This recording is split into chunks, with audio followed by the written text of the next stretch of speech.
Welcome to xGameZones, hub to latest popular games, reviews, preview and news.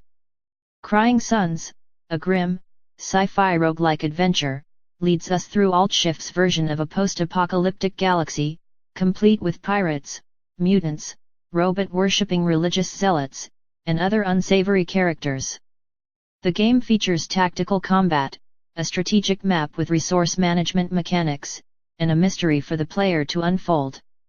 What strikes me about Crying Suns is its pixelated art style, reminiscent of some old DOS or Super Nintendo games in the 90s. The art style successfully delivers us a dark future in a forlorn galaxy, and it deserves praise for doing so. The audio, although similarly thematic, doesn't strike me as much as the visuals.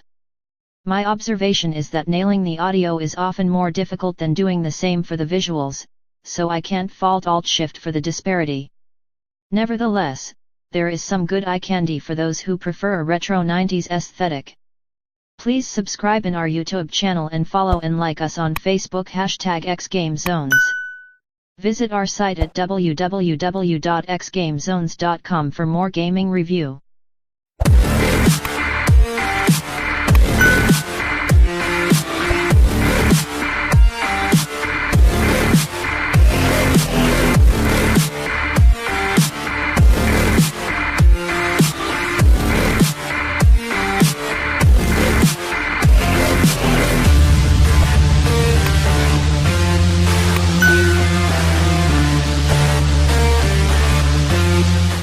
The premise is rather straightforward. You play the captain a ship that belongs to a collapsed empire.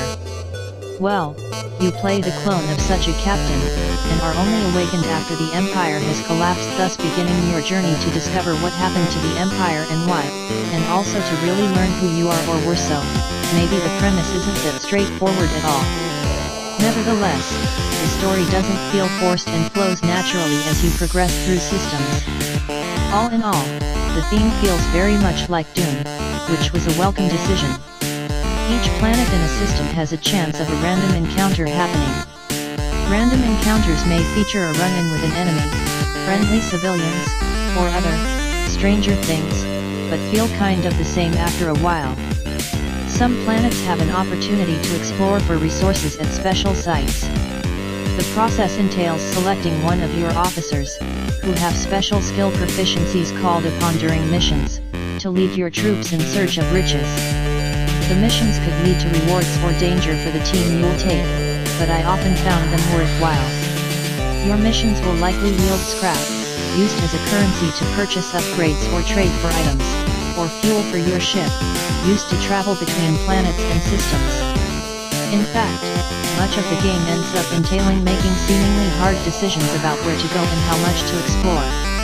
I didn't find myself in too much danger of running out of fuel. Playing on normal, I found that I was generally able to get by with the fuel sources located at each system's sun and random events that provide fuel as a reward. Occasionally, however, I'd run across a merchant that sold fuel and was grateful for the opportunity, but I wasn't challenged from a strategic perspective as much as I was in, say, Iridus, Lord of the Dead. Scrap and luck can yield tools for your ship-to-ship combat, namely escort ships, fighters, drones, etc., that you'll command and cause able, real-time tactical combat, as well as guns for your ship that you can aim at the enemy ship or their escorts. Your goal in combat is to use those tools to eliminate the enemy ship, generally by clearing the board of escorts and then attacking one of 3 targetable points on the enemy ship. Each ship has at least 1 health bar. If a ship has more than 1 health bar, clearing one will force all adjacent ships away for a time, giving the ship a chance to breathe and recover. Although it's nice when it helps your own ship, it was frustrating when I thought I was doing well, only to have my ships forced away from the enemy and a new wave of escorts spawned. Progression comes in several forms, which I like. Progression through the story involves exploring systems, trying to stay ahead of the hostile system owner who is clearing systems behind you so you can't return. Progression also comes in ship upgrades and new escorts/weapons. Upgrades typically improve your escort hangar, reducing times between escort launches, ship weapons, or some other strategic map benefits. Obtaining new officers is also helpful for running missions to obtain resources, and there is a system for unlocking special officers. In sum, Crying Suns is a good game. The mechanics feel good and work well, the visuals and thematic elements are fun and well done, and the story was compelling enough to keep me interested. I don't foresee Crying Suns replacing Darkest Dungeon or similar roguelike games, but it certainly holds its own. I recommend it for anyone who enjoys the genre, but especially for fans of dark, futuristic games. If you have any comments or suggestion, feel free to comment below. Thank you for watching. Please subscribe in our YouTube channel and follow and like us on Facebook #xGameZones. For more gaming review, visit our site at www.xgamezones.com. Don't forget to click the notification bell.